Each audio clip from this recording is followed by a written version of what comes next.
오늘은 두려워하지 않고 용기를 가질 수 있는 이유라는 제목으로 말씀을 전하도록 하겠습니다.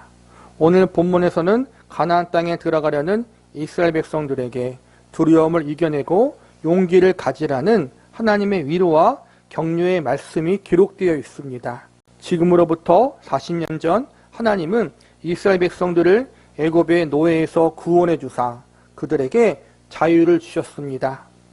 그리고 이스라엘 백성들의 조상들이 살았던 그들이 살았던 땅, 아브라함과 이삭과 야곱이 살았던 가나안 땅을 그들의 기업으로 주시겠다고 약속하시고 자유를 얻은 이스라엘 백성들을 가나안 땅으로 인도해 주셨습니다.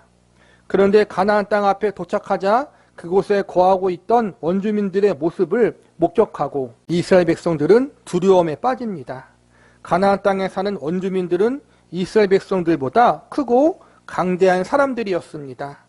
그 당시에는 대부분 청동기 무기를 사용했는데 가나안 원주민들 중에는 철기를 사용하는 곳도 있었고 전쟁에 능한 원주민들도 많이 있었습니다. 또한 그들이 거한 도시와 성읍은 높은 성벽으로 둘러싸여 있었습니다. 현실적으로 이스라엘 백성들이 가나안 땅을 정복하는 일은 불가능에 가깝게 보였습니다. 이러한 이유로 출애굽 1세대들은 가나안 땅 들어가기를 거부하고 하나님을 원망합니다. 그냥 원망하는 것이 아니라 아주 악한 말로 하나님을 원망하고 하나님께 반역합니다. 이러한 이유로 출애굽 1세대들은 40년 동안 광야에서 방황하게 되는 징계를 받게 됩니다. 40년이라는 징계의 시간 동안 40세 이상의 출애굽 1세대 사람들은 광야에서 모두 죽게 됩니다. 그리고 그들의 자녀와 후손들이 자라서 성인이 되고 출애굽 2세대를 이루어 다시 가나안 땅에 들어갈 수 있게 됩니다. 하나님은 과거 출애굽 1세대들이 행했던 잘못과 실수를 반복하지 않기를 바라셨습니다. 가나안 원주민들을 너무 두려워한 나머지 하나님을 원망했던 죄를 범하지 않도록 가나안 땅에 들어가기 전에 먼저 출애굽 2세대들의 마음을 굳건히 할 수 있도록 용기를 주셨는데 그 내용이 바로 오늘 본문의 말씀입니다.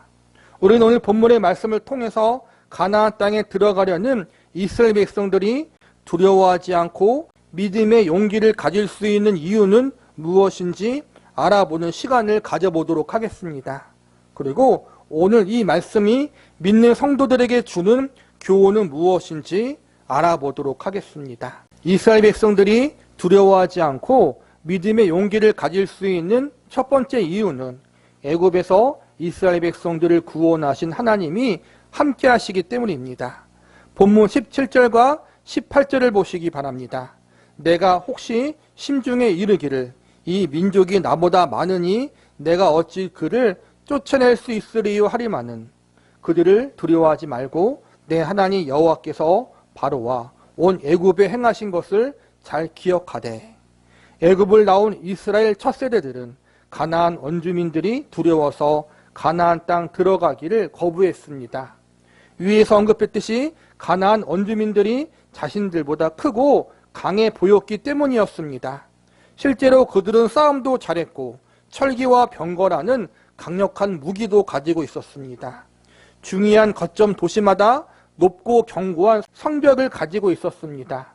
이러한 가나안 땅 원주민들의 모습을 볼 때 이스라엘 백성들은 자신들이 도저히 그들과 싸워서 이길 자신이 없었던 것입니다.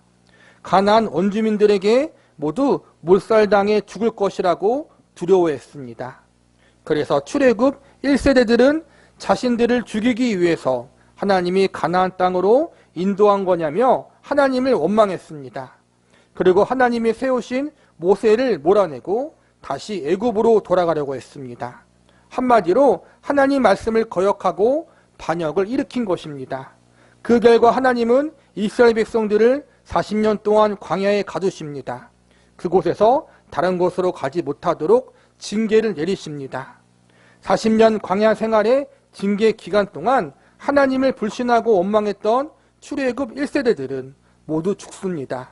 그리고 세월이 흘러 그들의 자녀와 후손들이 어른이 되고 그제서야 비로소 가나안 땅에 들어갈 수 있는 기회를 얻게 됩니다. 하나님은 광야 40년 징계의 기간을 끝마치고 가나안 땅에 들어가려는 출애굽 2세대들에게 과거 그들의 부모들이 저질렀던 동일한 잘못과 실수를 본받지 말라고 주의를 주십니다. 하나님을 절대적으로 의지하고 신뢰해야 한다고 알려주십니다.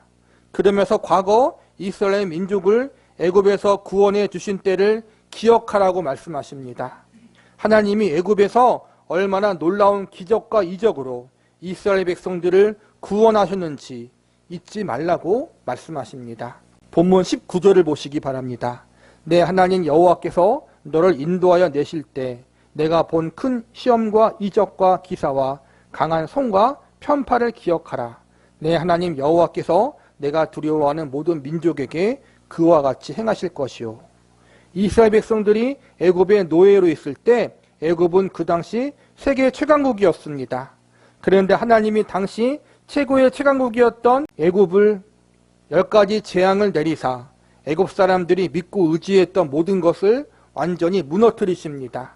결국 마지막에는 애굽의 신하들과 왕이 두 손 두 발 들고 하나님께 항복하여 이스라엘 백성들에게 자유를 줍니다. 그런데 얼마 지나지 않아 항복했던 애굽 왕의 마음이 변해서 다시 이스라엘 백성들을 잡으려고 말과 병거를 타고 쫓아오게 됩니다.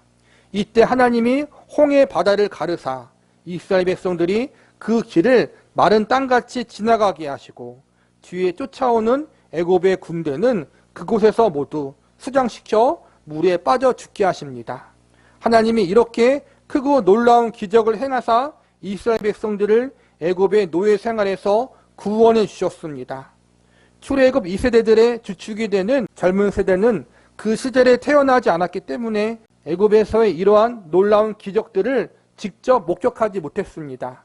그러나 다행히도 출애굽을 할 때 나이가 어리거나 젊었던 사람들은 아직 살아 있었고 그들이 지금 노인이 되어 자신들의 자녀들과 후배들에게 애굽에서 하나님이 행하신 큰 기적들에 대한 이야기를 알려주었을 것입니다. 그래서 출애굽 2세대들도 애굽에서 행한 하나님의 놀라운 기적들과 역사들에 대해서 모두 알고 있었을 것입니다. 애굽의 노예 생활에서 이스라엘 백성들이 자유를 얻게 되는 일은 현실적으로 불가능한 일이었습니다. 그러나 하나님이 개입하시고 간섭하시니 그 불가능한 일이 현실로 이루어졌습니다. 마찬가지로 가나안 땅에 이스라엘 백성들이 들어가는 일도 현실적으로 불가능한 일이었습니다. 그러나 애굽에서 구원의 역사를 이루신 하나님이 가나안 땅에서도 동일하게 역사하신다면 가나안 땅을 정복하는 일은 현실로 이루어질 수 있습니다. 애굽에서 이스라엘 백성들을 구원하신 하나님이 지금 가나안 땅에 들어가는 이스라엘 백성들과 함께 하신다면 가나안 땅을 기업으로 주시겠다는 약속은 반드시 이루어질 것입니다. 중요한 것은 이스라엘 백성들이 이 하나님을 믿고 신뢰하는 것입니다. 우리도 마찬가지입니다. 구약시대에는 이스라엘 백성들이 하나님의 백성들이었다면 오늘날에는 예수님을 믿는 모든 성도들이 하나님의 백성들입니다. 즉 저와 여러분이 하나님의 백성들이라는 것입니다. 이스라엘 백성들에게 가장 중요한 것은 자신들을 구원해 주신 하나님을 믿고 신뢰하는 것이듯 저와 여러분이 지금 가장 중요하게 여겨야 할 것은 우리를 구원해 주신 하나님, 우리를 그분의 자녀와 백성으로 삼아 주신 하나님을 끝까지 믿고 신뢰하는 것입니다. 과거 이스라엘 백성들을 애굽의 노예 생활에서 구원해 주기 위해서 10가지 재앙을 원수들에게 내리시고 드넓은 홍해 바다를 가르셨습니다. 이 놀라운 기적과 이적을 행하신 하나님이 오늘날 저와 여러분의 하나님이 되어주십니다.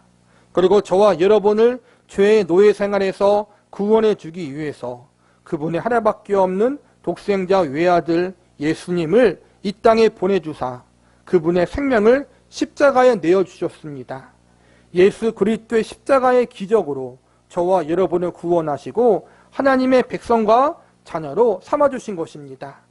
하나님의 백성들을 구원하기 위해서 그들을 당신의 백성으로 삼기 위해서 크고 놀라운 기적을 행하신 하나님, 그 하나님을 우리의 하나님으로 믿고 끝까지 신뢰할 수 있는 저와 여러분이 되시기를 기도합니다. 이스라엘 백성들이 두려워하지 않고 믿음의 용기를 가질 수 있는 두 번째 이유는 가나안 땅을 이스라엘 백성들에게 기업으로 주실 하나님이 함께하기 때문입니다. 본문 20절과 21절을 보시기 바랍니다. 내 하나님 여호와께서 또 왕벌을 그들 중에 보내어 그들의 남은 자와 너를 피하여 숨은 자를 멸하시리니 너는 그들을 두려워하지 말라. 너희 하나님 여호와 곧 크고 두려운 하나님이 너희 중에 계심이니라. 20절에 보니까 하나님이 왕벌을 그들 중에 보내신다고 나와 있습니다. 왕벌을 보내신다는 것은 하나님이 미리 앞서 나가셔서 가나안 원주민들에게 이스라엘 백성들을 이길 수 없도록 여러 가지로 작업해 놓으신다는 것입니다. 하나님은 가나안 원주민들이 이스라엘 백성들을 두려워하는 마음을 심어주시고 가나안 원주민들이 어리석은 행동을 하도록 섭리해 놓으십니다. 대표적인 예로 이스라엘 백성들이 요단강을 건널 때 가나안 원주민들이 기습을 했다면 이스라엘 백성들은 큰 피해를 입었을 것입니다. 이스라엘 백성들이 여리고성과 아이성을 공격할 때 가나안 원주민들이 힘을 합쳐 지원군을 보냈다면 여리고성과 아이성의 공략은 쉽지 않았을 것입니다. 그런데 가나안 원주민들이 이스라엘 백성들을 두려워해서 자기들이 사는 성에 나오지 않고 수비만 합니다. 나중에는 가나안 원주민들이 연합군을 형성해서 이스라엘 백성들과 대항하는데 이때에는 하나님이 하늘에서 번개와 우박을 내리사 한꺼번에 적들을 물리쳐 주십니다. 전략적으로 공격해야 할 타이밍에는 수비를 하게 하고 수비를 할 시기에는 공격을 하도록 하사 전쟁에서 지도록 섭리하십니다. 그러니까 하나님이 그들의 마음에 두려운 마음과 어리석은 마음을 주셔서 지혜롭게 대처하지 못하도록 역사하신 것입니다. 그래서 이스라엘 백성들과 전쟁을 할 때 보면 항상 어리석게 행동하도록 만드십니다. 이렇듯 하나님이 가나안 원주민들에게 먼저 역사하사 이스라엘 백성들에게 이길 수 없도록 미리 작업해 놓으셨으니 이스라엘 백성들이 두려워할 필요가 전혀 없다는 것입니다. 이어지는 22절 말씀을 보시기 바랍니다. 내 하나님 여호와께서 이 민족들을 내 앞에서 조금씩 쫓아내시리니 너는 그들을 급히 멸하지 말라. 들 짐승이 번성하여 너를 해할까 하노라. 이 말씀은 앞으로 이스라엘 백성들이 가나안 땅에 들어가게 될 때 한꺼번에 모든 땅을 정복하게 하지 않으시고 단계별로 정복하게 하신다는 것입니다. 이스라엘 백성들이 맨 처음 가나안 땅을 정복해 나가는 초창기에는 세력이 약하고 그 땅에 적응하며 살기에는 부족한 점이 많았습니다. 가나안의 모든 지역과 영역을 확실하게 통제하고 관리하기에는 미흡했다는 것입니다.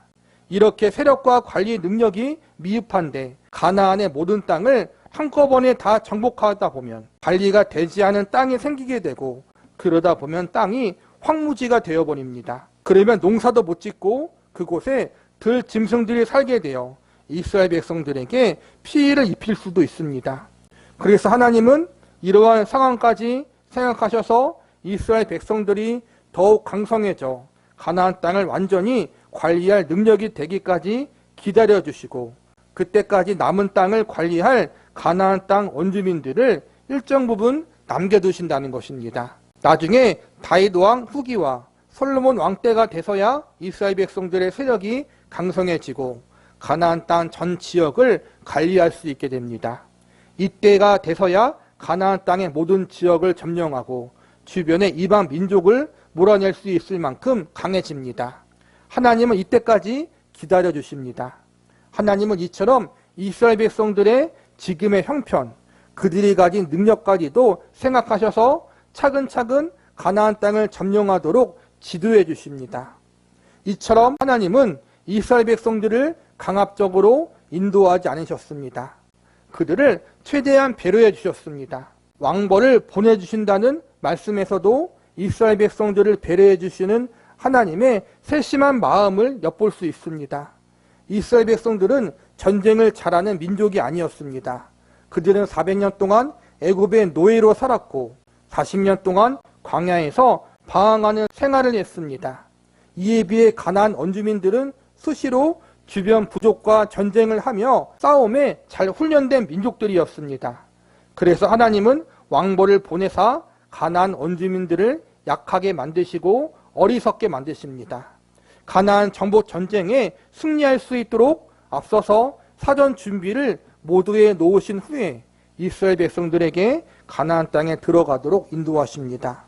이것은 그만큼 하나님이 이스라엘 백성들의 상황과 그들이 가진 능력과 실력을 다 알고 계시고 이 모든 것을 다 고려해서 이스라엘 백성들을 세심하게 인도하시고 지도하고 계시다는 것을 보여주고 있는 것입니다.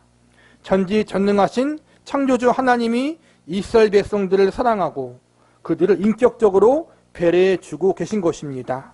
이것은 하나님이 인격적인 분이시며 하나님의 백성들을 사랑하고 계시다는 것을 보여주는 증거입니다. 이스라엘을 사랑으로 배려해 주신 하나님은 오늘날 우리 역시도 사랑으로 대해 주시고 한 발 더 나아가 우리에게 하나님을 아버지라 부를 수 있는 은혜를 주셨습니다. 이 하나님은 하나님의 영광을 위해서 하나님의 백성들을 강압적으로 억지로 이용하시는 분이 아닙니다. 세상의 거짓 신들, 악한 신들, 사이비들, 이상한 종교, 이상한 교회를 가보면 자신들의 영광을 위해서 추종자들을 주저없이 희생을 강조합니다. 자신들의 이익을 위한 일회용 도구로 사람들을 사용합니다. 그러나 우리가 믿고 섬기는 하나님은 그분의 영광을 위해서 우리를 이용하시는 분이 아니라 우리를 그분의 영광에 참여시키기 위해서 그분의 가장 소중한 모든 것을 먼저 아낌없이 내어주시는 분이십니다. 우리를 당신의 자녀로 삼기 위해서 그분의 독생자이신 예수님까지 십자가에 내어주신 분이 바로 우리가 믿고 섬기는 좋으신 하나님이십니다. 하나님은 선하시고 좋으신 분이시다. 그리고 우리를 세상 그 무엇보다 가장 사랑하고 계시는 분이시다. 우리는 이 사실을 절대로 잊지 말아야 합니다. 마지막으로 이스라엘 백성들이 두려워하지 않고 믿음의 용기를 가질 수 있는 이유는 하나님은 신실한 분이기 때문입니다. 본문 23절과 24절을 보시기 바랍니다. 내 하나님 여호와께서 그들을 내게 넘기시고 그들을 크게 혼란하게 하여 마침내 진멸하시고 그들의 왕들을 내 손에 넘기시리니 너는 그들의 이름을 천하에 제하여 버리라. 너를 당할 자가 없이 내가 마침내 그들을 진멸하리라. 여기서 보면 하나님이 가나안 원주민들과 그들의 왕을 이스라엘 백성들에게 넘기시고 진멸하게 하신다고 말씀하십니다.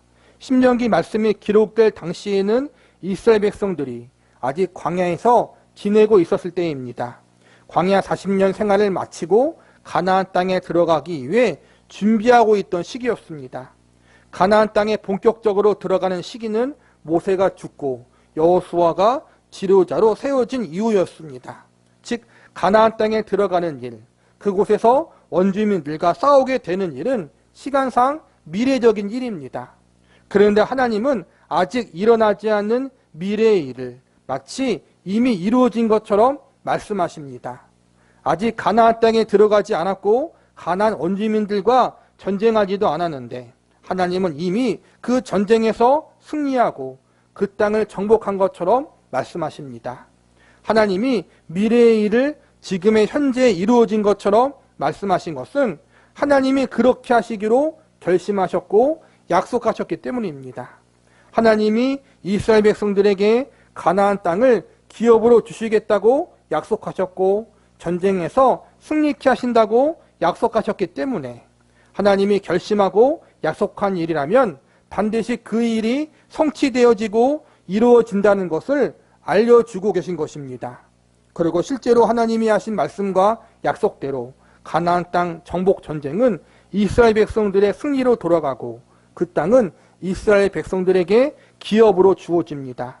이처럼 하나님은 그분이 하신 약속을 반드시 지키시는 하나님, 그분이 하신 말씀을 반드시 이루시고 성취하시는 신실하신 분이십니다. 이 신실하신 하나님이 오늘 본문에 보면 이스라엘 백성들의 하나님이 되시고 그들 가운데 거하고 계신다고 말씀하십니다. 이처럼 약속을 반드시 지키시는 신실한 하나님이 이스라엘 백성들의 하나님이 되시고 그들 가운데 함께 거하시기 때문에 이스라엘 백성들은 가나안 원주민들과의 전쟁을 앞두고 두려워하지 않고 용기를 가질 수 있었던 것입니다. 오늘날 우리도 마찬가지입니다. 하나님은 예수님을 통해서 세상 끝날까지 우리와 함께 하신다고 약속하셨습니다. 세상에서 고난을 당하지만 담대하라고 말씀하십니다. 왜냐하면 예수님이 승리하셨고 그 승리가 우리의 승리가 되기 때문이라고 선언하셨기 때문입니다. 이스라엘 백성들을 구원하시고 그들과 함께 하신 하나님, 그들에게 하신 약속을 반드시 지키시는 신실한 하나님, 그 하나님이 이스라엘 백성들만의 하나님이 아니라 오늘날 예수님을 구세주로 믿고 섬기는 저와 여러분의 하나님이 되어주십니다. 애굽에서 놀라운 구원의 역사를 이루시고 광야길에서 40년 동안 그들을 보호해 주시고 이끌어 주사 마침내 가나안 땅에 들어가게 하신 하나님, 그 땅을 기업으로 주신 신실한 하나님, 그 하나님이 이스라엘 백성들의 하나님이고 동시에 우리의 하나님이라는 사실을 믿고 우리는 끝까지 이 하나님을 바라보고 의지하는 믿음의 삶을 살아야 합니다. 그렇다면 하나님만 바라보고 의지하는 삶, 그 하나님을 신뢰하는 삶이란 어떤 삶입니까? 여러 가지로 정의할 수 있겠지만 오늘 본문에서는 우상 숭배와 관련되어 말씀하고 있습니다. 본문 25절과 26절을 보시기 바랍니다. 너는 그들이 조각한 신상들을 불사르고 그것에 입힌 은이나 금을 탐내지 말며 취하지 말라. 내가 그것으로 말미암아 올무에 걸릴까 하노니 이는 내 하나님 여호와께서 가증히 여기시는 것임이라. 너는 가증한 것을 내 집에 들이지 말라. 너도 그것과 같이 진멸당할까 하노라. 너는 그것을 멀리하며 심히 미워하라. 그것은 진멸당할 것임이니라.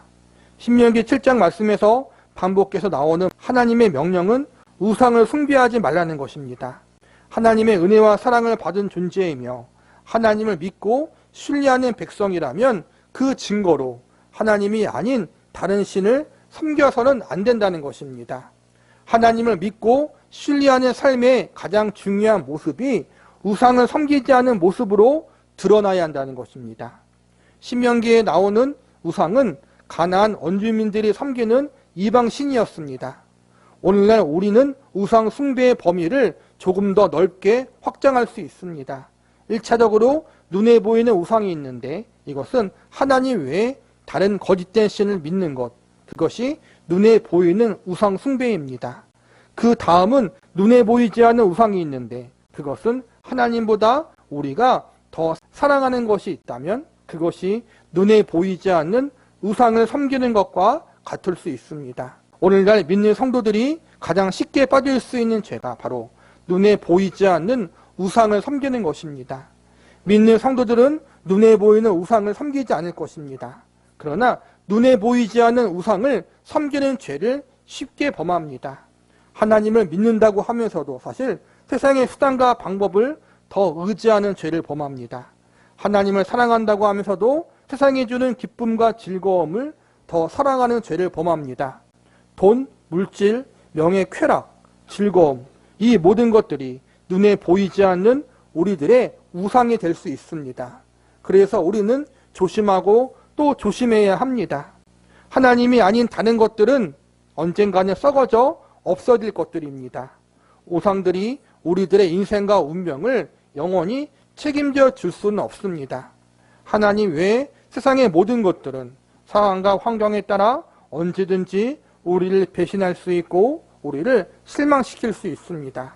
그러나 하나님은 영원히 변치 않으십니다. 그분은 완전하십니다. 오늘날 저와 여러분이 믿고 의지할 분은 누구십니까?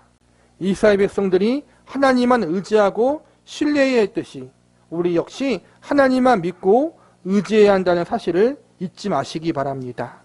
구원의 하나님, 전지전능한 창조주 하나님이 우리의 하나님이 되십니다. 그리고 우리의 운명과 인생을 붙들고 계십니다. 그 하나님이 그분의 사랑과 은혜의 팔로 우리를 이끌고 계십니다. 우리는 이 하나님을 절대적으로 신뢰할 수 있어야 합니다. 하나님 백성들을 포기하거나 실망시키지 않으시는 신실한 하나님, 이 하나님만을 우리가 믿고 의지할 유일한 소망으로 삼고 우리에게 주어진 인생을 믿음으로 살아갈 수 있기를 기도합니다.